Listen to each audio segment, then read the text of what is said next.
पृथ्वी आदि से निर्मित देव प्रतिमाओं के पूजन की विधि, उनके लिए नैवेद्य का विचार, पूजन के विभिन्न उपचारों का फल, विशेष मास, वार, तिथि एवं नक्षत्रों के योग में पूजन का विशेष फल तथा लिंग के वैज्ञानिक स्वरूप का विवेचन। तो ऋषियों ने कहा, साधु शिरोमणि, अब आप पार्थिव प्रतिमा की पूजा का विधान बताइए जिससे समस्त अभिष्ट वस्तुओं की प्राप्ति होती है। सूत जी बोले, महर्षियों, तुम लोगों ने उत्तम बात पूछी है। पार्थिव प्रतिमा का पूजन सदा संपूर्ण मनोरथों को देने वाला है तथा दुख का तत्काल निवारण करने वाला है। मैं उसका वर्णन करता हूँ, तुम लोग उसको ध्यान देकर सुनो। पृथ्वी आदि बनी हुई देवी प्रतिमाओं की पूजा इस भूतल पर अभिष्टदायक मानी गई है। निश्चय ही इसमें पुरुषों का और स्त्रियों का भी अधिकार है। नदी, पोखरे अथवा कुएं में प्रवेश करके पानी के भीतर से मिट्टी ले आए, फिर गंध चूर्ण के द्वारा उसका संशोधन करे और शुद्ध मंडप में रखकर उसे महीन पीसे और छाने।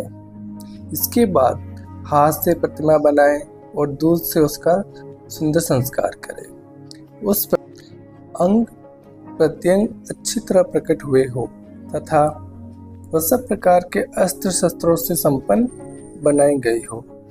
तदंतर उसे पद्मासन पर स्थापित करके आदर पूर्वक उसका पूजन करें।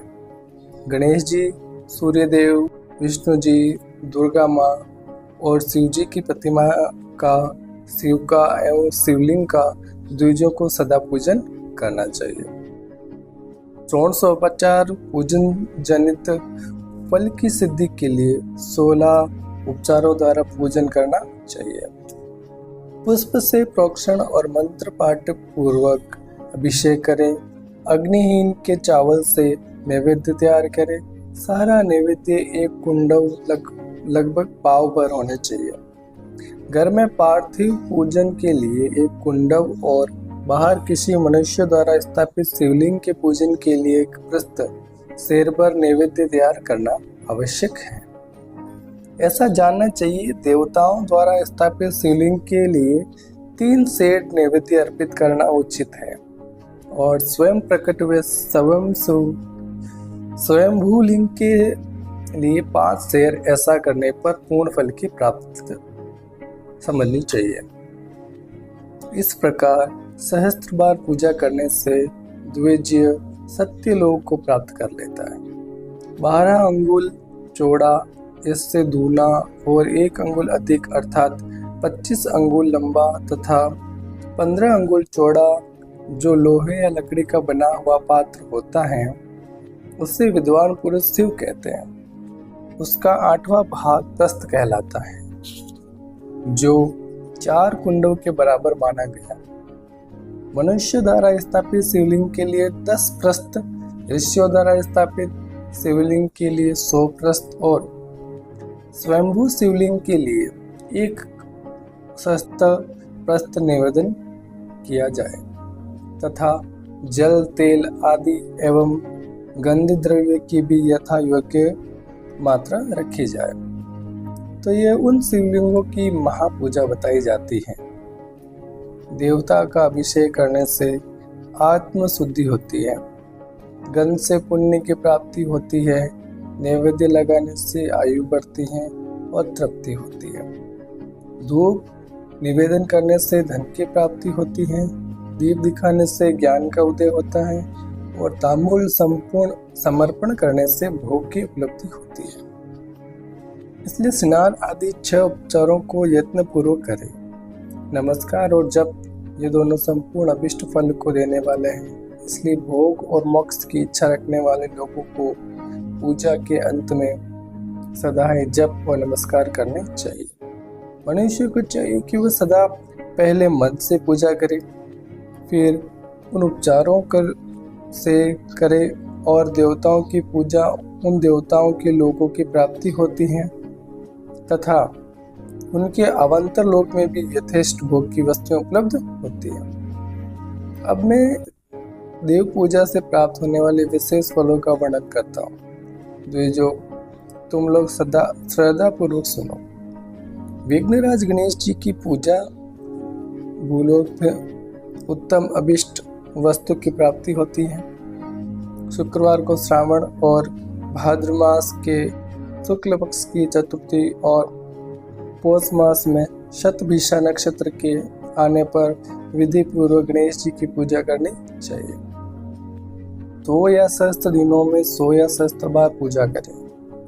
देवता और अग्नि में श्रद्धा रखते हुए किया जाने वाला उनका नित्य पूजन मनुष्य को पुत्र एवं अभिष्ट वस्तु प्रदान करता है। वह समस्त पापों का समन तथा भिन्न भिन्न दुष्कर्मों का विनाश करने वाला है। विभिन्न वारों में की हुई शिव आदि की पूजा को आत्मशुद्धि प्रदान करने वाला समझना चाहिए। वार या दिन, तिथि, नक्षत्र और योग का आधार है।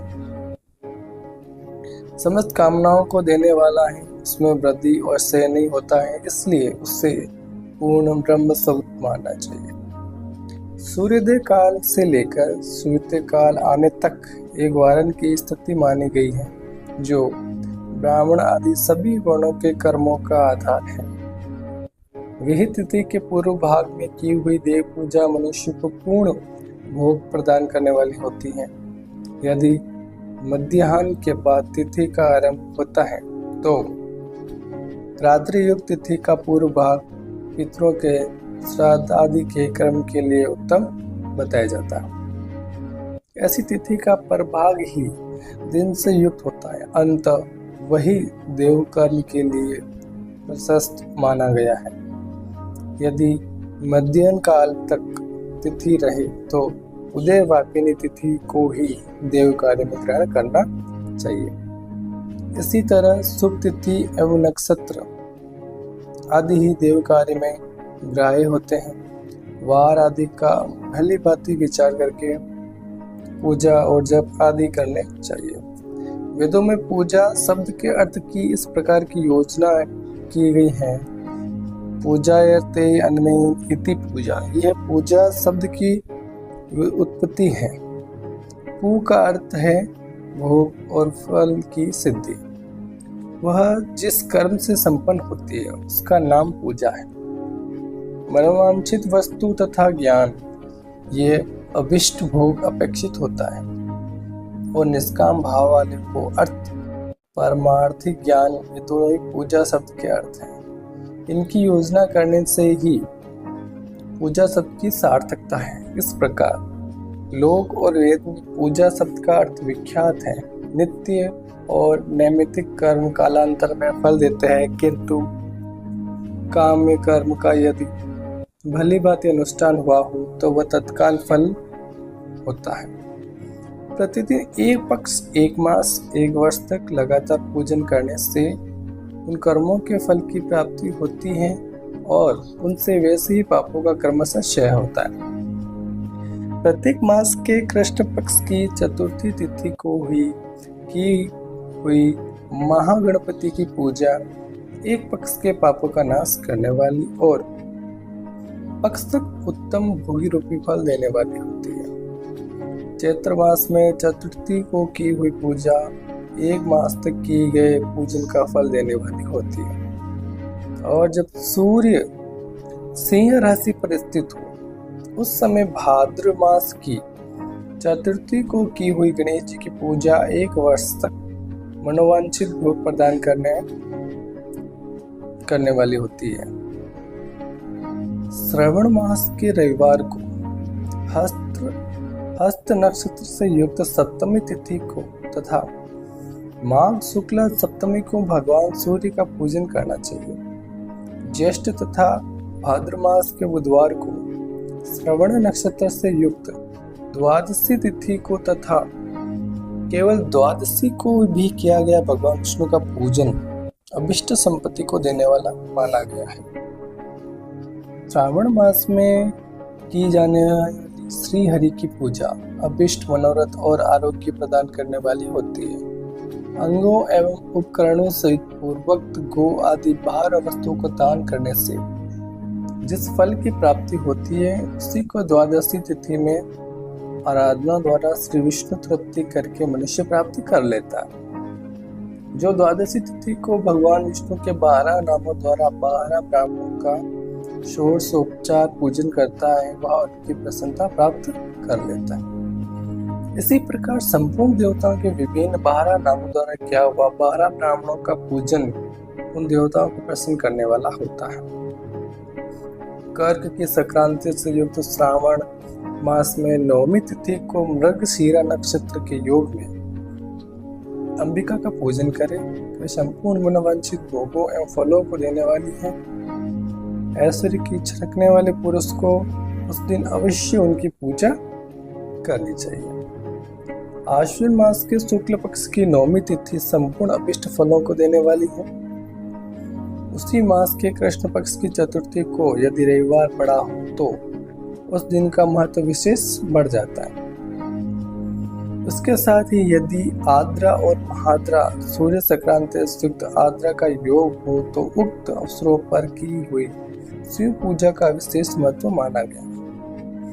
माघ कृष्ण चतुर्दशी को की हुई शिव जी की पूजा संपूर्ण अभिष्ट फलों को देने वाली है। वह मनुष्य की आयु बढ़ाती है, मृत्यु कष्ट को दूर हटाती है और समस्त सिद्धियों की प्राप्ति कराती है। ज्येष्ठ मास में चतुर्दशी को यदि महाद्रा का योग हो अथवा माघ 6 में किसी तिथि को यदि आद्र नक्षत्र हो तो उस पर विभिन्न वस्तुओं की बनी हुई मूर्ति के रूप में शिव की जो 16 उपचारों से पूजा करता है उस पुण्यात्मा के चरणों का दर्शन करना चाहिए। भगवान शिव की पूजा मनुष्य को भोग और मोक्ष देने वाली होती है। ऐसा जानना चाहिए कि कार्तिक मास में प्रत्येक वार और तिथि आदि में महादेव जी की पूजा का विशेष महत्व है। कार्तिक मास आने पर विद्वान पुरुष दान, तप, होम, जप और नियम आदि के द्वारा समस्त देवताओं का षोडशोपचारों से पूजन करें। उसका पूजन में देव प्रतिमा, ब्राह्मण तथा मंत्रों का उपयोग आवश्यक है। ब्राह्मणों को भोजन कराने से भी वह पूजन कर्म संपन्न होता है। पूजक को चाहिए कि वह कामनाओं को त्याग कर पीड़ा रहित शांत हो, देव आराधना में तत्पर रहे। कार्तिक मास में देवता का यजन पूजन समस्त भोगों को देने वाला, व्याधियों को हर लेने वाला तथा भूतों को ग्रहों का विनाश करने वाला कार्तिक मास के रविवार को भगवान सूर्य की पूजा करने और तेल तथा सूती वस्त्र देने से मनुष्य के कोढ़ आदि रोगों का नाश होता है। हरी काली मिर्च, वस्त्र और खीरा आदि का दान और ब्राह्मण की प्रतिष्ठा करने से सह के रोग का नाश होता है। दीप और सरसों के दान से मिर्गी का रोग मिट जाता है। कृतिका का नक्षत्र युक्त सोमवार को क्या हुआ शिव जी का पूजन मनुष्य के महा दरिद्र को मिटाने वाला और संपूर्ण संपत्तियों को देने वाला होता है। घर की आवश्यक सामग्रियों के साथ ग्रह और क्षेत्र आदि का दान करने से भी उक्त फल की प्राप्ति होती है। कृतिका युक्त मंगलवार को श्री स्कंद का पूजन करने से तथा दीपक एवं घंटा आदि का दान देने से मनुष्य को शीघ्र ही वाक सिद्धि प्राप्त हो जाती है। उनके मुंह से निकली हुई हर एक बात सत्य होती है। कृतिका युक्त बुधवारों को क्या हुआ श्री विष्णु का यजन तथा दही भात का दान मनुष्य को उत्तम संतान की प्राप्ति कराने वाला होता है। कृतिका युक्त गुरुवार को धन से ब्रह्मा जी का पूजन तथा मधु, सोना और घी का दान करने से मनुष्य के भोग वैभव की वृद्धि होती है। कृतिका युक्त शुक्रवार को गजानन गणेश की पूजा करने से तथा गंध पुष्प एवं अन्न का दान करने से मानव के भोग के पदार्थों की वृद्धि होती है। उस दिन सोना चांदी आदि का दान करने से बंध्या को भी उत्तम पुत्र की प्राप्ति होती है। कृतिका युक्त शनिवार को दिक्पालों की वंदना, दिग्गजों, नागों और सेतुपालों का पूजन, त्रिनेत्रधारी रुद्र, पाप हरि विष्णु तथा ज्ञान तथा ब्रह्मा का आराधना और धन्वंतरी एवं दोनों अश्विनी कुमारों का पूजन करने से रोग, दुर्मृत्यु एवं अलका मृत्यु का निवारण होता है तथा तात्कालिक व्याधियों की शांति हो जाती है। नमक, लोहा, तेल और उड़द आदि का त्रिकुट, सोड, पीपल और गोल मिर्च, फल, गंध और जल आदि का तथा धृत आदि द्रव्य पदार्थों का श्रवण, मोती आदि कठोर वस्तुओं का भी दान देने से स्वर्गलोक की प्राप्ति होती है। इनमें से नमक आदि का मान कम से कम 1 प्रस्थ सेर होना चाहिए और श्रवण आदि का मान कम से कम 1 फल। धन की संक्रांति से युक्त पौष मास में उष्ण काल में शिव आदि समस्त देवताओं का पूजन क्रमशः समस्त सिद्धियों की प्राप्ति कराने वाला होता है। इस पूजन में अग्नि के चावल से तैयार किए गए हविष्य का नैवेद्य उत्तम बताया गया जाता है। पौष मास में नाना प्रकार के अन्न का नैवेद्य विशेष महत्व रखता है। मार्गशीर्ष में केवल अन्न का दान करने वाले मनुष्य को ही संपूर्ण अभिष्ट फलों की प्राप्ति होती है। मार्गशीर्ष में अन्न का दान करने वाले मनुष्य के सारे पाप नष्ट हो जाते हैं। वह अभिष्ट सिद्धि, आरोग्य, धर्म, वेद का सम्यक ज्ञान तथा उत्तम अनुष्ठान का फल इहलोक और परलोक में महान भोग, अंत में सनातन योग, मोक्ष तथा वेदांत ज्ञान की सिद्धि प्राप्त कर लेता है। जो भोग की इच्छा रखने वाला होता है वह मनुष्य मार्गशीर्ष मास में आने पर कम से कम 3 दिन भी उस काल में अवश्य देवता का पूजन करे और पौष मास के पूजन से खाली न जाने दे। उस काल से लेकर संगव काल तक ही पौष मास में पूजन का विशेष महत्व बताया जाता है। पौष मास में पूरे महीने पर जितेंद्रिय और निराहार रहकर द्विज प्रातः काल से मध्याह्न काल तक वेद माता गायत्री का जप करें। तत्पश्चात रात्र को सोने के समय तक पंचाक्षर आदि मंत्रों का जप करें। ऐसा करने से वाला ब्राह्मण ज्ञान पाकर शरीर छूटने के बाद मोक्ष प्राप्त कर लेता है। द्विस्तर नर नारियों को त्रिकाल स्नान और पंचाक्षर मंत्रों के निरंतर जप से विशुद्ध ज्ञान प्राप्त होता है। इष्ट मंत्रों का सदा जप करने से बड़े बड़े पापों का विनाश हो जाता है। सारा चराचर जगत बिंदु नाथ स्वरूप बिंदु शक्ति है और नाथ शिव जगत शिव शक्ति रूप भी है। नांद बिंदु का और बिंदु का इस जगत का आधार है। ये बिंदु और नाद शक्ति और शिव संपूर्ण जगत के आधार रूप से स्थित है। बिंदु और नाद से युक्त सब कुछ शिव पुरुष है क्योंकि वही सबका आधार है। आधार में आद्य का समावेश अथवा लय होता है। यही संकलीकरण है। इस संकलीकरण की स्थिति से सृष्टि काल में जगत का प्रादुर्भाव होता है, इसमें संशय नहीं है। शिवलिंग बिंदु नाद स्वरूप है, अंततः उससे जगत का कारण बताया जाता है। बिंदु देव और नाद शिव, इन दोनों का संयुक्त रूप ही शिवलिंग कहलाता है। अंततः जन्म के संकट से छुटकारा पाने के लिए शिवलिंग की पूजा करनी चाहिए। बिंदु रूपा देवी उमा माता है और नाद स्वरूप भगवान शिव पिता। इन माता पिता के पूजित होने से परमानंद की ही प्राप्ति होती है। अंत परमानंद का लाभ लेने के लिए शिवलिंग का विशेष रूप से पूजन करें। देवी उमा जगत की माता है और भगवान शिव जगत के पिता है।